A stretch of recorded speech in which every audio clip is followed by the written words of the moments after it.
Bismillahirrahmanirrahim. You are watching a low base exam with Jahangir. Input output handling in C language. Unit 3 computer science class 10। इस unit में हमने बात करनी है कि हम सी लैंग्वेज में अपने प्रोग्राम में इनपुट कैसे देते हैं and how do we get our output from a program. So the topics of the video are output functions in input function. Output के लिए आउटपुट फंक्शन इस्तेमाल होंगे और इनपुट देने के लिए इनपुट फंक्शन इस्तेमाल होंगे। उनमें से जिन फंक्शंस को हमने इस वीडियो में डिस्कस करना है that will be the printf function, the put चार फंक्शन, द पुट इस फंक्शन। और इनपुट में जो हमने फंक्शन डिस्कस करने हैं the most important one is the scanf function, the get C H, get C H E, get char and gets function. We will discuss all of them. इनमें से कुछ चीज़ें ऐसी हैं जो हमारी किताब में नहीं है, जिस तरह सिर्फ हमारी किताब में प्रिंट इफ और स्किन इफ दी गई हैं, बाकी भी ऐसे लो बेस जो एग्ज़ाम है उसमें शामिल हैं and you have to learn. आपने इसको सीखना है क्योंकि ये पेपर में आ सकता है। So first of all output functions के बारे में हम बात करते हैं। These are use to display information on output devices. ज़ाहिर बात है आउटपुट फंक्शन है तो आउटपुट का ही काम करेगा। इनमें सबसे पहला जो इस्तेमाल होता है that is print F function. Print F function जो है use to print text, constant, values of variables and values of expressions.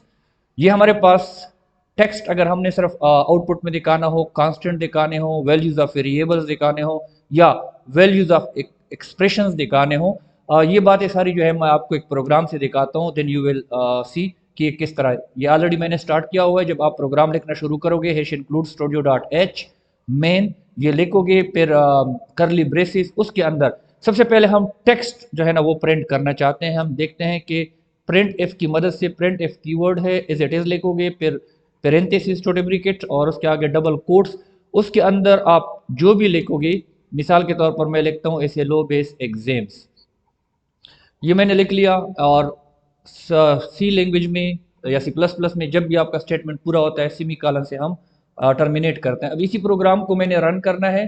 पहले आपसे ये ऑलरेडी मैंने सेव किया हुआ है, लेकिन आप सेव करोगे, मैंने वीडियो का टाइम बचाने के लिए जो है ना इसको पहले से सेव किया है। मैं इसको रन करता हूँ, इसको रिजल्ट को देखें।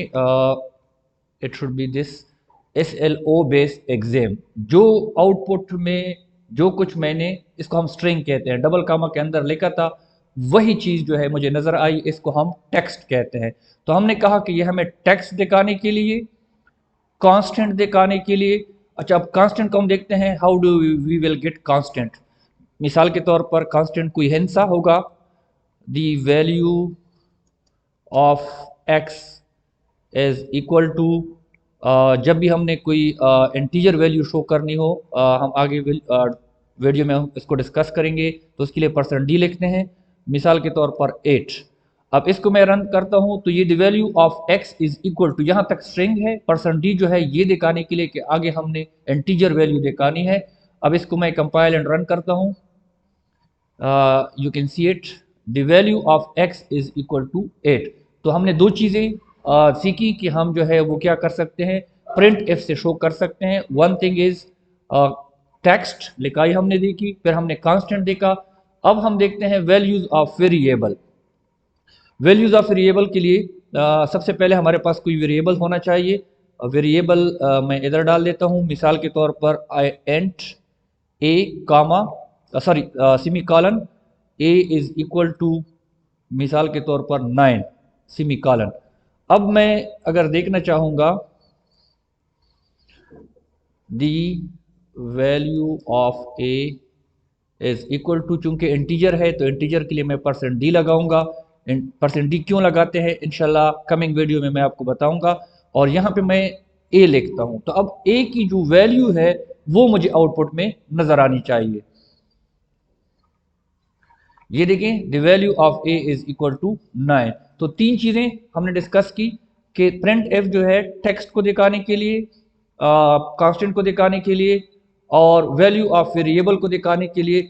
इसी तरह हम वैल्यू ऑफ एक्सप्रेशन भी हम देखना चाहते हैं कि एक्सप्रेशन मतलब इक्वेशन को बोलते हैं। यहाँ पे मैंने 2 वेरिएबल कर दिए, बल्कि मैं 3 वेरिएबल करता हूँ, A B C। अब मैं क्या करता हूँ, कि मैं b को भी कोई वैल्यू देता हूँ, b is equal to let suppose 6 semicolon, c is equal to a plus b semicolon.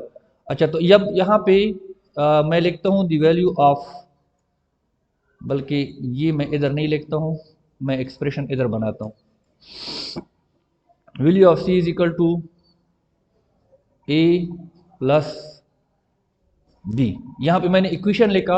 अब a प्लस बी का जो रिजल्ट है वो मुझे दिखाएगा। ये एक्सप्रेशन है, मैथ्स में आप लोग इसको इक्वेशन बोलते हो। इसको मैं कंपाइल एंड रन करता हूँ। देखें यहाँ पे मुझे इसकी क्या हुई, इसकी जो a प्लस बी से 15 आता है तो वो 15 की वैल्यू मुझे दिखाई। सो हमने देखा कि आउटपुट फंक्शन में प्रिंट एफ जो है हमें चार चीज़ें दिखाने के लिए इस्तेमाल होता है: text, constant, values of variables and values of expression को on the screen in a specified format. एक स्पेसिफाइड फॉर्मेट होता है, जिस तरह अभी हमने थोड़ी देर पहले बात की कि परसेंट डी जो है वो इंटीजर वैल्यू को दिखाने के लिए इस्तेमाल होता है। इसका सिंटैक्स क्या है प्रिंट एफ का? प्रिंट एफ एक कीवर्ड है, रिजर्व वर्ड है, एज इट इज़ आप इसको लिखेंगे, लेकिन it must be in small letters.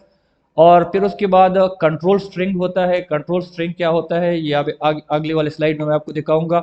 और कंट्रोल स्ट्रिंग जो होता है डबल कामा के अंदर बंद होगा, फिर उसके आगे कामा डाल के लिस्ट ऑफ आर्गूमेंट्स होगा। And what is list of argument, ये भी अभी हम देखते हैं। अच्छा, यही बातें जो मैंने की, प्रिंट एफ रिजर्व वर्ड है। कंट्रोल स्ट्रिंग जो है उसमें टेक्स्ट हो सकता है कि कोई टेक्स्ट हो, जिस तरह हमने लिखा था द वैल्यू ऑफ ए। तो अब ये एक टेक्स्ट है। नॉर्मली वो मैसेज समझाने के लिए कि आगे मैं कौन सी चीज़ दिखा रहा हूँ, हम लोग टेक्स्ट लिखते हैं। फिर उसके बाद फॉर्मेट स्पेसिफायर होता है। फॉर्मेट स्पेसिफायर जो है फॉर्मेट बताता है कि किस फॉर्मेट में ये वैल्यू दिखानी होगी। इंशाल्लाह अगले वीडियो हमारा यही है, फॉर्मेट स्पेसिफायर भी है। लेकिन अगर आप लोगों ने पिछले वीडियो देखी है उसमें हमने कांस्टेंट एंड वेरिएबल्स में जब पढ़ा था तो हमने उसमें कहा था कि इंटीजर्स होते हैं, फ्लोट्स होते हैं, करेक्टर होते हैं। तो ये भी फॉर्मेट ही होता है, हम बता रहे होते हैं कि कौन सा, जिस तरह भी आपने प्रोग्राम में देखा परसेंट डी में इंटीजर के लिए लगा रहा था, इसी तरह अगर आप फ्लोटिंग पॉइंट वाला दिखाना चाहते हैं तो परसेंट एफ लगाते हैं, करेक्टर दिखाना चाहते हैं तो परसेंट सी लगाते हैं। इसके अलावा हमारे पास स्केप सीक्वेंस भी होता है। स्केप सीक्वेंस का मतलब ये होता है कि आपकी जो स्क्रीन है, आउटपुट डिवाइस है, इस पे आप आउटपुट को कंट्रोल करने के लिए क्या इस्तेमाल करते हो? स्केप सीक्वेंस इस्तेमाल करते हो। मिसाल के तौर पर आप आउटपुट को नई लाइन से शुरू करना चाहते हैं, बीच में बड़ा स्पेस देना चाहते हैं, इस तरह की चीज़ों के लिए हम स्केप सीक्वेंस यूज़ करते हैं। और लिस्ट ऑफ आर्गूमेंट्स क्या होता है? लिस्ट ऑफ आर्गूमेंट्स हमारे पास होता है कि इसमें लिस्ट ऑफ वेरिएबल्स हो सकती हैं, कांस्टेंट हो सकती हैं, अरिथमेटिक एक्सप्रेशंस हो सकती हैं, जिस तरह भी ए प्लस बी एक्सप्रेशन था, लेकिन उनके दरमियान जो है कामा डालना ज़रूरी है, अदरवाइज आपका कंपाइलर जो है उसको एक ही वेरिएबल या एक ही एक्सप्रेशन समझेगा। सो this is a list of argument. या इसी प्रोग्राम को थोड़ा सा मॉडिफाई करते हैं, इस तरह करते हैं कि we want to see the value of A and B. तो इसके लिए हम क्या करते हैं, ये हो गया, sorry, the value of A is equal two percent D. अब इसके बाद जो है ए की जो वैल्यू है नजर आएगी, और इसके आगे मैं आगे स्ट्रिंग लिखता हूं, and value of B is equal to, इसके लिए मैं अपना परसेंट डी डालूंगा क्योंकि दोनों इंटीजर हैं। अगर एक फ्लोट होता है, एक इंटीजर होता, तो एक के लिए मैं क्या करता, अच्छा अब यहाँ पे एक के लिए मैं परसेंट एफ डालता, ए कामा बी। अब ये दो मैंने कर लिए। अब पहली जो परसेंट डी है वो ए के लिए है, दूसरा परसेंट डी जो है वो बी के लिए है। इस प्रोग्राम को रन करके देखते हैं। अब देखें, value of A is equal to 9 and value of B is equal to 6। तो इस तरह आप बीच में कामा डालोगे अगर आप आर्गुमेंट्स ज्यादा इस्तेमाल कर रहे हो। सो दिस इज प्रिंट इफ। इसकी एग्जांपल ये तो ऑलरेडी प्रोग्राम में मैंने चला के आप लोगों को दिखा दिए। अच्छा, उसके बाद हमारे पास फंक्शन है पुट चार फंक्शन। ये हमारे पास output a single character on the screen, screen पे सिंगल करेक्टर दिखाने के लिए हमारे पास पुट चार का फंक्शन इस्तेमाल होता है। इसी का भी हमारे पास एक प्रोग्राम है, वो मैं आपको दिखाता हूं। पुट चार,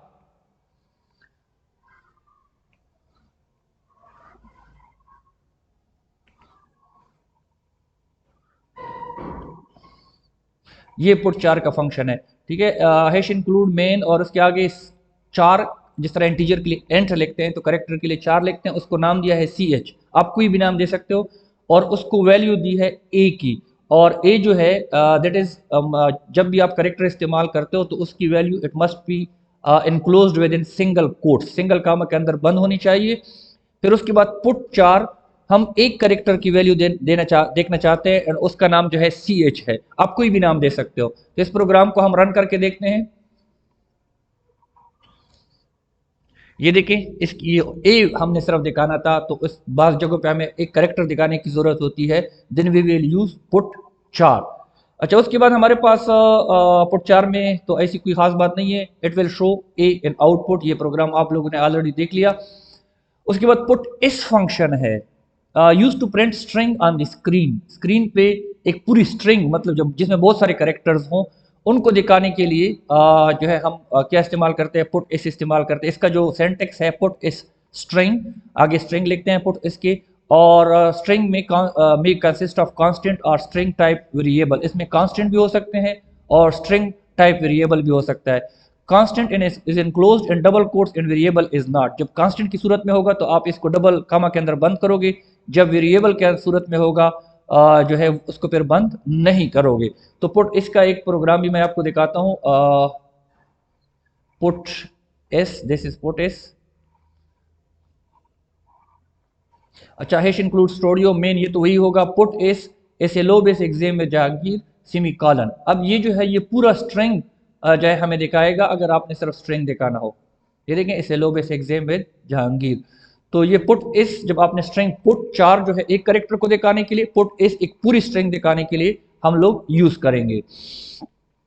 अच्छा, उसके बाद ये हमने 3 फंक्शन देख लिए आउटपुट के। अब हम इनपुट फंक्शंस की बात करते हैं, used to enter data into the program. Input function हमारे पास सी लैंग्वेज में इस्तेमाल होते हैं, सबसे इंपॉर्टेंट जो है वो स्कैनफ है, और ये उस वक्त इस्तेमाल होता है use to get value from a variable for a variable during execution of a program. जब आपका प्रोग्राम प्रोसेस हो रहा हो उसी वक्त जब आपने वैल्यू देनी हो तो उस वक्त हम स्कैनफ इस्तेमाल करते हैं। मिसाल के तौर पर आप प्रोग्राम बना रहे हैं मार्क्स के लिए, स्टूडेंट के रिजल्ट के लिए, अब टोटल मार्क्स हमें पहले से मालूम होते हैं, लेकिन किस स्टूडेंट के कितने मार्क्स हैं, अब 10 मार्क्स कितने हैं, वी डोंट नो, हमें पता नहीं होता, हर स्टूडेंट के डिफरेंट होंगे। तो उस सूरत में जब हम स्टूडेंट से मार्क्स लेना चाहते हैं तो फिर हम स्कैनफ यूज करेंगे। स्कैनफ का जो सिंटैक्स है that is scanf format specifier, it must be double enclosed in double quotes, double comma के अंदर बंद होना चाहिए, कामा, और पे लिस्ट ऑफ वेरिएबल्स होंगे। और फॉर्मेट स्पेसिफायर जो है वो फॉर्मेट बताता है कि आप किस फॉर्मेट में देना चाहते हो, आगे जो वैल्यूज होंगी वो इंटीजर देना चाहते हो, फ्लोट देना चाहते हो, करेक्टर देना चाहते हो। और लिस्ट ऑफ वेरिएबल जो है वो उनके दरमियान कामा होगा जिस तरह प्रिंट एफ में था, लेकिन यहाँ पे एक डिफरेंस है कि वेरिएबल के नाम के साथ आप क्या करोगे, इम्परसेंट साइन जो है वो, इसको इम्परसेंट साइन बोलते हैं, ये आप डालोगे क्योंकि ये मेमोरी लोकेशन बताता है कि ये जो वैल्यू आ रही है इसको ए की जो मेमोरी लोकेशन है उसमें रख दे। इसकी example %d %d $m%a, $m%b। इसका प्रोग्राम भी शायद मैंने लिखा हो, स्किन एफ का अच्छा नहीं लिखा, तो चलो इसका एक प्रोग्राम चलाते हैं। इसी प्रोग्राम में यहाँ पे हमने ऑलरेडी ए और बी की वैल्यू मालूम थी, लेट सपोज हमें ए और बी की वैल्यूज मालूम नहीं है, तो हम लिखेंगे, पहले मैसेज देते हैं प्रिंट एफ के जरिए, print F enter value for a semicolon scanf SCN। अब हम यूज़र से जो है वैल्यू मांगते हैं कि आप इंटीजर वैल्यू दे दें, %d आगे कामा और फिर $m%a, मतलब a को कोई वैल्यू दे दे सेमीकोलन। अच्छा, इसको मैं आगे b के लिए भी मांगता हूँ, print F enter value for b semicolon SCN scanf. अच्छा, मैं पहले देता हूँ %d क्योंकि मैंने %d मैंने इंटीजर वैल्यू देनी है, कामा $m%b, और ये वैल्यू जो है वो b में जाएगी। अब इस प्रोग्राम को मैं रन करता हूँ। अच्छा, ये सारी एक ही लाइन पे होंगी, अभी मैंने एस्केप सीक्वेंस जो है वो इस्तेमाल नहीं किया। अच्छा, enter value of A, that is what, इसमें एरर आ रहा है, इंटीजर मेन प्रिंट। अच्छा, यहाँ पे हमने गलती की है, प्रिंट एफ है, प्रिंट नहीं है, हमने ठीक कर लिया। अब इसको एग्जीक्यूट करते हैं। ये देखिए एंटर वैल्यू ऑफ ए के लिए मिसाल के तौर पर मैं 6 करता हूँ, एंटर दबाता हूँ। एंटर वैल्यू फॉर बी मैंने 5 किया। अब जो है the value of A is equal to 6 and the value of B is equal to, तो अब ये 5 और 6 की जो वैल्यू मैं दे रहा था मेरे पास पहले से मालूम नहीं थी। अब स्टूडेंट आएंगे उसके मार्क्स डिफरेंट होंगे, तो हर एक जो है अपने अपने मार्क्स जो है वो अकॉर्डिंगली एंटर करेगा। So this is scanf. उसके बाद हमारे पास आते हैं get C H, get C H E, get char and get S. Get C H E जो है reads a character from keyboard without displaying on the screen, और इसके लिए हम टर्म इस्तेमाल करते हैं कि इट हैज नो इको। तो ये जो है इसकी इको नहीं होती, मतलब आपका करेक्टर जो है वो कीबोर्ड से लेता है लेकिन स्क्रीन पे नजर नहीं आता। Let's check it. Get C H, ये गेट सी एच का प्रोग्राम ऑलरेडी मैंने बनाया हुआ है। हैश इंक्लूड, अच्छा एक चीज और, ये जो गेट सी एच और गेट सी एच ई वगैरह है इनके लिए कनोयो डॉट एच आप इंक्लूड करोगे, अदरवाइज ये काम नहीं करेंगे। हेडर फाइल पहले वाली वीडियोस आपने यकीनन देखी होंगी, क्योंकि ये स्टूडियो डॉट एच में डिफाइन नहीं है, ये कनोयो डॉट एच में डिफाइन है। लाइब्रेरी में इसकी डिफिनीशन पड़ी हुई है। आपका कंपाइलर उधर से जो है ना लिंकर, सॉरी इसको लिंक करता है, तब जाके गेट सी एच का मतलब आपके कंपाइलर को आता है। तो यहाँ पे एक प्रोग्राम है करेक्टर सी एच के नाम से मैंने डिफाइन कर लिया। एंटर करेक्टर, एक करेक्टर एंटर करे, C H is equal to, मतलब सी एच उसका नाम है जो करेक्टर मैं दे रहा हूँ। गेट सी एच, यहाँ पे गेट सी एच मतलब एक करेक्टर दे दो। Print F backslash N जो है नई लाइन पे आने के लिए है। पुट 4 मतलब वो करेक्टर दिखा दो, वो जो हमने आउटपुट फंक्शन में देखा था उसके जरिए हम देखना चाहते हैं। गेट सी एच, ये तो आखिरी प्रोग्राम को आखिर में करने के लिए।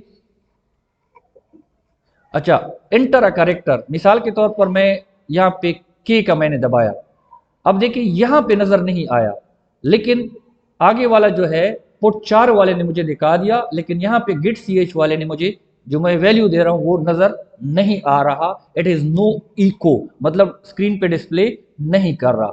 दूसरा हमारे पास है get C H E, reads the character from keyboard with display on screen. Get C H E जो है वो कीबोर्ड से करेक्टर लेता है, उसको स्क्रीन पे डिस्प्ले भी करता है। अच्छा, अब इसका गेट सी एच ई का भी हमारे पास प्रोग्राम है। Get C H, get C H E, get C H E का प्रोग्राम देखें। अच्छा, प्रिंट एफ वही प्रोग्राम है, ये इस जगह पे हमने गेट सी एच इस्तेमाल किया था, यहाँ पे मैंने गेट सी एच ई इस्तेमाल किया, सिर्फ ये डिफरेंस है। अब इसके रिजल्ट के डिफरेंस को देखें। इंटर करेक्टर मैंने के लिखा तो ये के यहाँ नजर आएगा और नीचे भी के नजर आएगा। देखिए इधर भी के नजर आया और इधर भी के नजर आया। तो what is the difference between get C H and get C H E? Difference क्या है कि गेट सी एच में ई को नहीं होता, स्क्रीन पे नजर नहीं आता, कीबोर्ड से ले लेता है लेकिन नजर नहीं आता, जबकि गेट सी एच ई में जो है कीबोर्ड से भी ले लेता है और स्क्रीन पे भी नजर आता है। And the third one is get C H R. Get C H R में स्क्रीन कीबोर्ड से लेता भी है, स्क्रीन पे नजर भी आता है, लेकिन जब तक आप एंटर का बटन नहीं दबाओगे ये आगे नहीं जाएगा। तो एक एक स्टेप में हम आगे गए। गेट सी एच ई में कीबोर्ड से लेता है, नजर नहीं आता। गेट सी एच ई में कीबोर्ड से लेता भी है और नजर भी आता है। गेट सी एच आर में कीबोर्ड से लेता भी है, नजर भी आता है, लेकिन जब तक आप एंटर का बटन नहीं दबाओगे ये आगे नहीं जाएगा। So let's see it, get C H R. ये देखें हमारे पास वही प्रोग्राम है, यहाँ पे हमने गेट 4 यूज किया हुआ है। अब इस प्रोग्राम को, बाकी वही सेम प्रोग्राम है, इसको हम कंपाइल एंड रन करते हैं। अब देखें गेट करेक्टर, अब मैंने के एंटर किया लेकिन आगे नहीं जा रहा, अब मैं एंटर का बटन दबाऊंगा तो आगे चला जाएगा। So this is the difference between get C H E and get C H R. अच्छा, and the last one is get S, reads an entire string user until user presses enter key. जब तक आप enter का button नहीं दबाते हो ये पूरा एक स्ट्रिंग लेता है। इसका भी एक प्रोग्राम हमारे पास है गेट एस का, चेक इट, इसको देखें। अच्छा, इसमें चीज जो है ना, करेक्टर नेम बड़ी ब्रैकेट के अंदर जितनी तादाद लिखोगे, यहाँ पे 20 है, इसको हम एरे बोलते हैं प्रोग्रामिंग में, उतना बड़ा जो है आप स्ट्रिंग लिख सकते हो। यहाँ पे आपका स्ट्रिंग जो है 20 करेक्टर तक आप लिख सकते हो। Print F enter your some string, get S name, ये जो है ना नेम मतलब ये जो नाम है वेरिएबल का, और पुट एस नेम, फिर उसको पुट एस के जरिए, गेट एस के जरिए लेगा और पुट एस के जरिए स्ट्रिंग को शो करेगा। कंपाइल एंड रन करते हैं। स्ट्रिंग मिसाल के तौर पर यहाँ पे मैं एंटर करता हूँ SLO base exams, with, JEHANGIR, Jahangir. अब मैं इंटर का बटन दबाता हूं तो पुट इस के जरिए वो स्ट्रिंग जो है मुझे नजर आता है। सो this is the input and output function. इस वीडियो में यहाँ तक था। Thanks for watching. If you have any question you can ask in comments. अपना बहुत ज़्यादा ख्याल रखिएगा। मिलते हैं नेक्स्ट वीडियो में। अल्लाह हाफिज़।